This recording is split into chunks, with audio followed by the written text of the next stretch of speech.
Pessoal, bom dia, tá?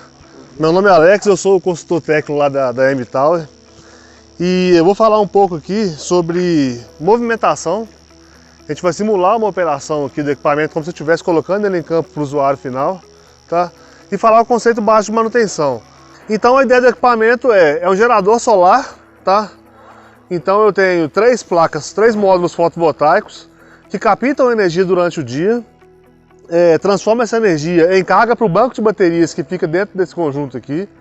E essa bateria de noite, através do controlador, ela libera carga para os holofotes acenderem de forma automática. Então se o equipamento estiver trabalhando numa área aberta, assim que for anoitecendo, a quantidade de tensão sobre a placa, que é gerada durante o dia por causa do sol, não é por causa do sol na verdade, é por causa da radiação, tá? A chuva é um problema para carregamento? Não é um problema. Na verdade ela até ajuda um pouco porque ela lava as placas o tempo todo. E quanto mais a placa estiver limpa, maior a absorção de carga dela, tá? Agora, a sombra é um problema. A gente já teve casos de pegar o equipamento posicionado dentro de galpão, embaixo de árvore, ou ainda muito próximo a um prédio. Então, quanto menos luz solar o equipamento pegar durante o dia, menor vai ser o nível de carga que a bateria vai absorver. Então é muito importante que o equipamento esteja em um local aberto, tá? Sem interferência de nenhuma estrutura, de nenhum prédio, nem árvore, nem nada, para não gerar sombra sobre o equipamento. Então quando o equipamento está em campo, ele vai ser operado, ele vai ser descarregado dessa forma, que é a forma de transporte dela, né? Com o poste travado, as placas fechadas. Então o primeiro passo, quando a pessoa vai comissionar o equipamento, é identificar para onde está o norte geográfico. Por que a gente direciona o equipamento para o norte? Porque é sabido que para o sistema fotovoltaico, toda vez que a parte mais baixa da placa está direcionada para o norte, é onde ela capta mais energia durante o dia. E quando ela está nessa posição, em nenhum momento do dia o poste vai fazer sombra sobre a placa. Porque o sol vai fazer esse movimento durante o dia, do leste até o oeste. Se a ponta estiver direcionada para o norte, não tem risco do sol ficar pegando aqui e o mastro fazer sombra sobre a placa, diminuindo a intensidade de carregamento do banco, certo? Como que a pessoa vai identificar o norte? Tem dois modos de identificar. Primeiro é um aplicativo de celular, se ele tiver uma bússola, ele identifica para onde é o norte, então a frente do equipamento deve estar direcionada para o norte. Ou então ele faz um movimento básico para saber onde está posicionado aqui agora. Primeiro ponto é identificar onde o sol nasce. O sol aqui nasce aonde? Ele nasce lá. Então se lá o sol nasce lá é o leste, certo? Então a sua frente é o norte. Então no nosso caso aqui, se o equipamento estivesse em operação e o sol nasce lá, seu braço direito aponta para onde o sol nasce, para onde seu nariz apontar é onde deve ficar a frente do equipamento. Essa é a melhor forma de captação de energia dos módulos fotovoltaicos, tá? Então é muito importante que seja respeitado na hora do comissionamento, porque se a gente tiver uma série de fatores negativos, como muita neblina, ou muita chuva, ou tempo muito nublado, o pouco de sol que tiver durante o dia, ele posicionado na posição correta, ele absorve a quantidade de carga suficiente para alimentar o banco de bateria. Aqui a gente tem 8 baterias, tá? 4 holofotes de 50 watts de potência cada um e 3 placas de 450 watts de potência. Esse banco de baterias aqui, ele permite uma autonomia do equipamento de 3 jornadas noturnas. Se eu tiver com o equipamento parado, sem nenhum tipo de carregamento, no lugar fechado, ou com o disjuntor desligado, todo desligado, eu ainda consigo trabalhar somente com uma carga do banco de baterias por 3 jornadas noturnas. Mas o ideal é que o ciclo ele seja sempre de 12 horas trabalhada por 12 horas de carregamento, que esse ciclo seja contínuo. Porque quanto menor for a descarga do meu banco de baterias, maior também a vida útil. Se eu tiver um banco sempre descarregando muito e tendo que dar uma carga muito alta, ele vai performar, mas a vida útil do banco de baterias vai ser menor. Então o equipamento ele sempre trabalha no range entre 100% e 70% só. De manhã, quando ele começa o ciclo dele de trabalho no início da noite, ele está com 100%. Quando chega na parte da manhã, ele ainda está com 70%. Então uma jornada noturna inteira consome por volta de 30% do banco. Esse dimensionamento ele foi feito para que a bateria dure muito tempo mesmo. Para que eu tenha uma pequena descarga no banco, tá? E depois eu tenho um carregamento rápido e que vai manter a bateria sempre em zona de flutuação, nunca dando uma descarga profunda ou dando um acúmulo de muitos dias sem trabalhar e essa bateria descarregando. Só que a bateria ela nunca chega a 0%, porque os controladores de carga aqui, ele tem um sistema de proteção do banco que a gente chama, que é o sistema de LVD. Quando essa bateria atinge 30%, se por algum motivo a torre for sendo utilizada sem carregamento, quando ela atinge 30% do banco, a torre para de funcionar. O cara não consegue ligá-la mais, não consegue. Por quê? Isso é para proteger o banco. Então, chegou a 30%, ela desliga e ela só vai voltar a funcionar de novo quando eu der uma carga nela, para ela acumular a carga de novo, tá?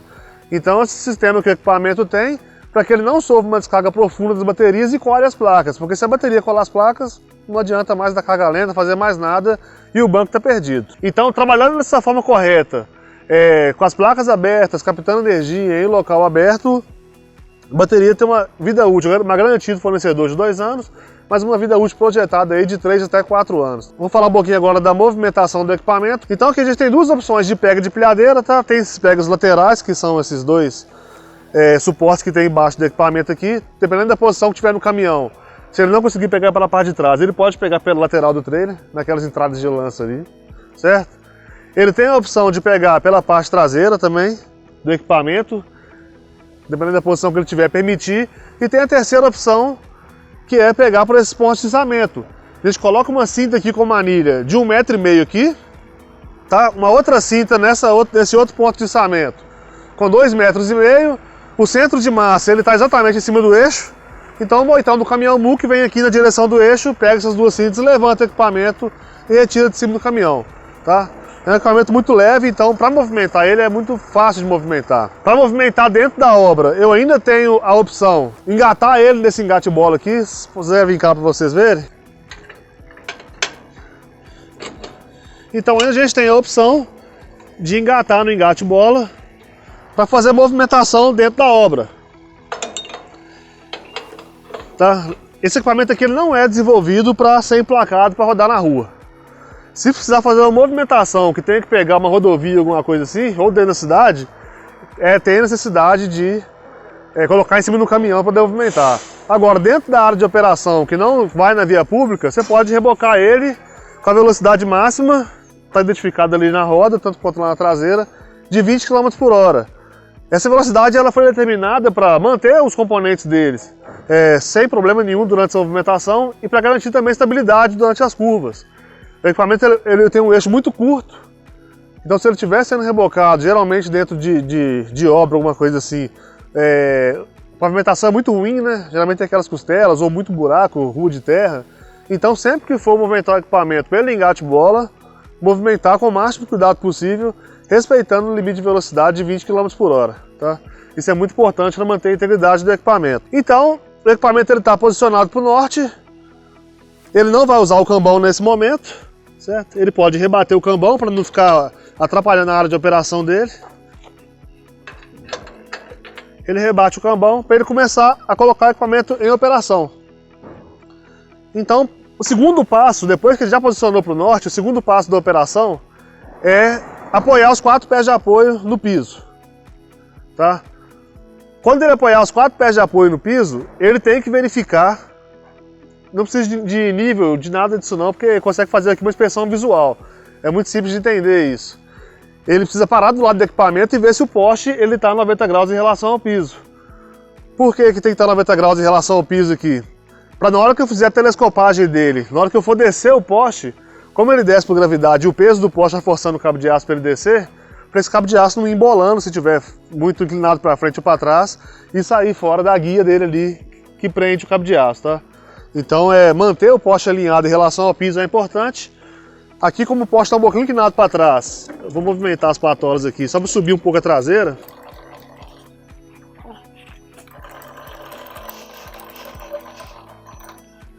Então aqui o poste está 90 graus em relação ao piso. Agora a gente vai fazer a parte da telescopagem no poste, que é o terceiro passo da operação. Lembrando que os holofotes eles são direcionáveis, tá? Então não tem necessidade de eu manter essa mesma posição que sai de fábrica. Eu posso jogar 2 holofotes na parte de trás do equipamento, 2 para frente, sem problema nenhum, do jeito que achar melhor. A movimentação pode ser feita com a mão mesmo, sem nenhuma chave, porque aqui eu tenho uma arruela de nylon que permite eu fazer isso. Tá? Então aqui eu posso virar os holofotes para o lado que eu precisar, qualquer um dos 4 holofotes, tá joia? Todos os 4 aqui no movimento.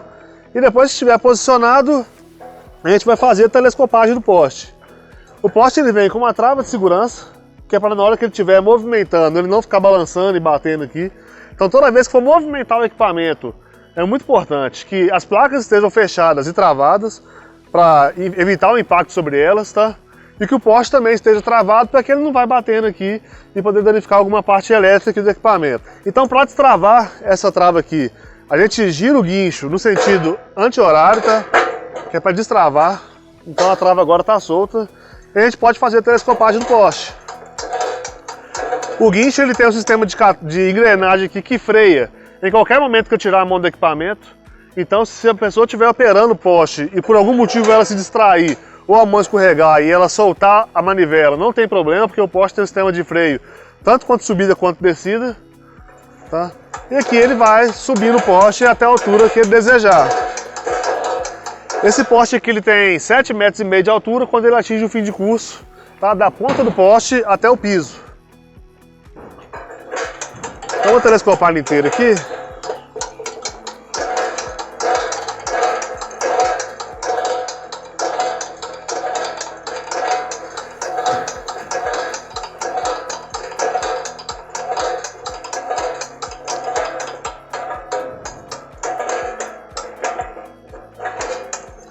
Quando o poste está totalmente telescopado, tem duas formas de saber que ele chegou no fim de curso dele, tá?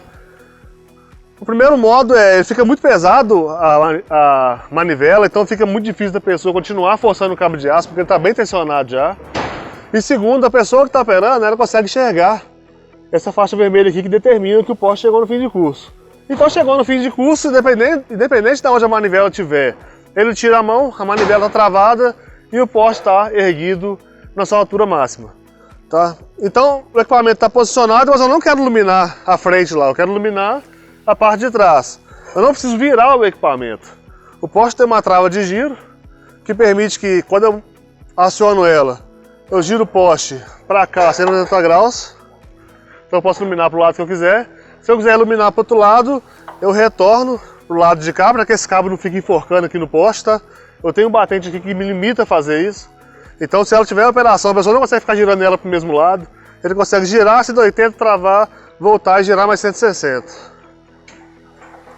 Então aqui é o limitador, eu consigo direcionar o poste para o lado que eu tiver necessidade de iluminação, sem precisar mover o equipamento. Então, a gente vai posicionar ele para frente aqui, fazendo uma suposição que a gente quer iluminar a parte lá na frente. O poste está travado. O terceiro passo aqui é abrir as placas para ele começar a captar energia, certo? Então eu tenho duas travas aqui dianteiras. Essa mesma trava que trava o painel fechado é o que vai travar ele quando ele é aberto também.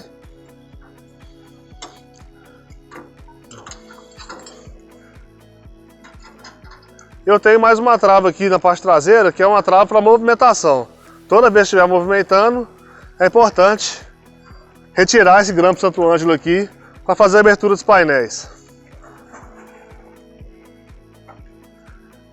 O primeiro painel, ele tem um amortecedor, então se a pessoa tirar a mão aqui, ele não sofre impacto muito forte, tá, no que estiver descendo.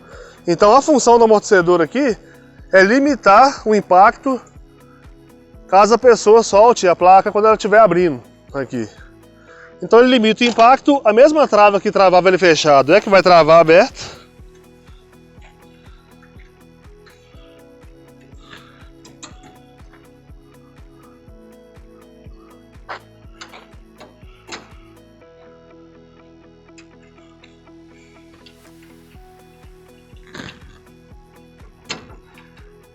Então aqui as placas agora estão protegidas contra a ação do vento. O equipamento resiste até 110 km por hora de vento. Aqui no Brasil, mesmo quando está nas minerações, nas partes mais altas que ventam muito, é muito raro o vento atingir essa velocidade. Então a gente nunca teve nenhum caso de tombamento do equipamento por causa de incidência de vento, tá? Então o poste está telescopado, a lâmpada está direcionada para onde eu quero iluminar e as placas estão abertas captando energia, certo? O equipamento está pronto para funcionar. Ainda não, na verdade. A gente precisa agora ligar os disjuntores para poder a placa começar a captar energia, para alimentar o meu sistema, para aí sim, quando anoitecer e a tensão da placa cair, os holofotes acenderem. Então eu vou fechar essa placa aqui só para a gente poder ter acesso ali ao painel de comando, só para ficar mais fácil de vocês enxergarem ali, depois a gente abre a placa novamente. Ali dentro a gente tem um banco de baterias que fica totalmente travado ali. Essa lateral esquerda do equipamento era toda arrebitada, vocês perceberam aqui? Justamente para que essa lateral não seja retirada. A lateral do lado direito do equipamento, no lugar do rebite, ela tem parafuso. Porque quando chegar o momento de vocês verificarem o banco de baterias, por algum motivo a torre não está performando mais durante a noite toda, ou se você percebeu que o equipamento não está mais segurando carga, a porta de lá, quando você retira os parafusos, ela sai inteira, tá? E eu tenho acesso ao banco de baterias. Lá eu consigo fazer a medição de bateria por bateria, medição de tensão do banco, isso tudo eu consigo fazer retirando aquela lateral esquerda do equipamento, lateral direito do equipamento. Eu tenho 3 controladores de carga, cada controlador desse controla uma placa, tá? Apesar do sistema ser ligado em série, o controle dela é individual. Assim, em série é o seguinte, todas as placas carregam todas as baterias que alimentam o sistema inteiro. Isso não é dividido por blocos, tá? Não é que uma placa carrega 2 ou 3 baterias, outra carrega todas, não. Todas as placas carregam todas as baterias e todas as baterias alimentam o sistema. Só que eu tenho um controlador para cada parte desse equipamento, porque se por algum motivo eu tiver que fazer uma manutenção nessa placa, certo? Ou em um holofote, ou alguma componente que essa placa controla, eu consigo trabalhar sem um controlador só, sem uma placa, e ainda assim eu consigo trabalhar com 2/3 do equipamento funcionando. Então isso aqui é individualizado, para quando for necessário fazer alguma manutenção, eu não tenho uma parada total do equipamento. Se eu tivesse um controlador só controlando todas as placas, e viesse um veículo que colidisse contra uma placa, provavelmente teria uma parada total do equipamento, porque eu teria um controlador só controlando o sistema inteiro. Então isso aqui foi dividido para que quando for necessário fazer algum tipo de manutenção, se eu não tiver o tempo hábil de fazer no mesmo dia, o equipamento tiver que trabalhar à noite ainda, eu consigo trabalhar com 2/3 do equipamento. Aqui a gente tem um guia rápido de funcionamento, tá? Que mostra de forma bem simples como fazer a energização do equipamento. Então o primeiro passo é ligar o disjuntor de baterias, tá? Então eu ligo o disjuntor, ele vai alimentar o sistema. Esses controladores aqui, ele me mostra os seguintes parâmetros aqui. Na primeira linha aqui, ele me mostra o tanto que a placa está absorvendo de energia naquele momento, tá? Em tempo real. A segunda linha de cada controlador me mostra a porcentagem do banco de baterias, a tensão e a temperatura do banco de baterias aqui dentro do sistema, tá? Pode ver que dos 3 repete porque está ligado em série. E na terceira linha ele me mostra o consumo dos holofotes. Toda vez que o holofote liga, aqui me mostra qual é a tensão que está consumindo. Como os holofotes são 24 volts, aqui vai estar próximo de 24 volts. Cada holofote desse consome por volta de 2 amperes, só é um consumo muito baixo, tá? Em relação ao que o banco de baterias pode armazenar de carga. Então na terceira linha aqui, toda vez que o holofote acende, ele me mostra em tempo real o que está sendo consumido do banco de baterias. E o banco ou o banco está consumindo ou está gerando. Então durante o dia ele gera energia, à noite os holofotes consomem essa energia que o banco armazenou. Então mesmo com o tempo ruim, mesmo que esteja chovendo, ainda assim o período de um dia é suficiente para carregar o banco, independente da situação climática que tiver, tá? Isso não é um problema. E por último, ligar os disjuntores de holofotes para energizar o sistema. Então, estou com todos os disjuntores ligados, o último passo é ligar a chave externa. Essa chave externa que liga e desliga, ela liga somente ela controla somente os holofotes. Então eu tenho um sistema aqui confiável para colocar em campo sem problema nenhum, que ela vai performar pela quantidade de noites que for necessário lá, desde que o cliente esteja com ela aberta no local e limpa, tá? E com a frente direcionada para o norte. Limpeza de placa. Eu não consigo determinar de quanto tempo tem que fazer isso, porque depende do ambiente de operação. Se for um ambiente que suja muito, todo dia a pessoa tem que vir limpar. Quanto mais suja ela tiver, menor a captação de energia, certo? Mas se for um ambiente que não suja tanto, isso a pessoa que tem que ter essa percepção. De toda vez que o operador passar e ver que está sujo, ele vir limpar. Como que ele vai limpar essa placa aqui? Somente com água. Não tem nenhum produto especial para fazer a limpeza do equipamento, não tem que usar sabão neutro, álcool, thinner, nada disso, tá? Ele vem com uma água, joga a água aqui, escorre. Se ele quiser passar um rodo aqui, um pano para acelerar o processo, sem problema nenhum. Mas não tem necessidade de usar nenhum outro produto além de água para limpar os módulos. A bateria ela é selada, tá? Ela é de chumbo aço selado, então eu nem consigo dar manutenção nela. O que precisa ser verificado é se ela ficar por um período muito longo parado, tá? Apesar que a gente passa um protetor líquido nos poros da bateria para evitar aquela oxidação. Mas se ela ficar por um período muito longo parado, é interessante abrir aquela lateral e ver se tem alguma oxidação nos polos. Se tiver alguma oxidação, um pouco de bicarbonato, certo? A água por cima, limpeza, essa oxidação é eliminada. Igual quando dá no carro da gente, né? Aqueles INAP lá. Chumbo ácido mesmo, tá? A torre ficou muito tempo parada, ela precisa de ficar ligada carregando aqui no pátio? Não, não precisa de ficar ligada. Quando que eu preciso ligar essas torres? A engenharia recomenda que a cada 120 dias, tá?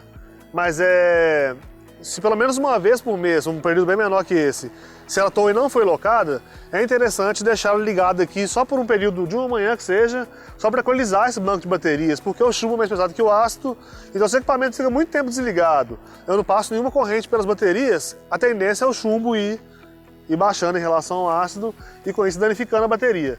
Então se a torre ficar muito tempo parada, cria um programa de manutenção, pelo menos uma vez por mês, deixa ela por um dia ali só com os disjuntores de bateria e painel solar ligado. Não precisa de ligar os holofotes não. Só para esse líquido do banco de baterias, ele voltar, a tensão do banco de baterias voltar a equalizar de novo. Para quando ela tiver que sair para uma locação, já está equalizada, ela pode sair daqui de tarde e já ser usada na primeira noite que ela chegar no cliente. Para não ter necessidade de fazer um carregamento aqui num dia inteiro e eu sei que o locador às vezes demanda, parece assim, né? Me entrega uma torre agora, preciso de uma torre que assim, eu já vi acontecendo várias vezes, de eu estar no cliente e os caras estão parando o caminhão, fazendo, não, pode carregar que eu preciso da torre nesse momento. Então a torre ficou parada por um período longo, uma vez a cada 30 dias aproximado, deixa ela ligada somente para equalizar essa tensão do banco e pode desligá-la toda de novo, tá? Se ela for ficar parada aqui, não é recomendável deixar tudo ligado, deixa ligado somente quando for fazer a locação.